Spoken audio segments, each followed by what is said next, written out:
Mga bossing, palit tayo ng ilaw dito sa ating panel gauge. Dati kasing kulay dilaw yan.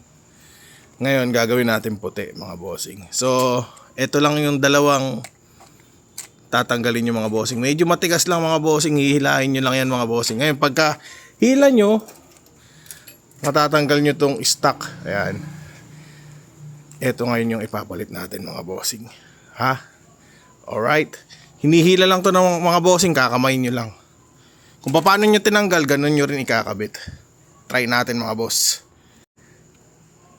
Yo mga bossing, ngayon na ipasok na natin mga bossing yung ating pinalit na ilaw. So tingnan natin kung papasok. Pagka pumasok, bilhin na kayo mga boss, di ba? Mukhang papasok mga bossing. Ay, pumasok mga boss. Ito na lang tatagalin natin mga boss. Alright. Mga bossing, done installation tayo ng puting ilaw para dito sa ating panel gauge. Ayan.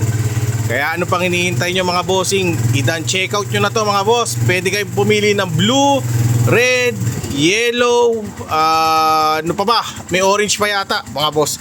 Kaya ano pang hinihintay nyo mga bossing? I-done check out nyo na yan.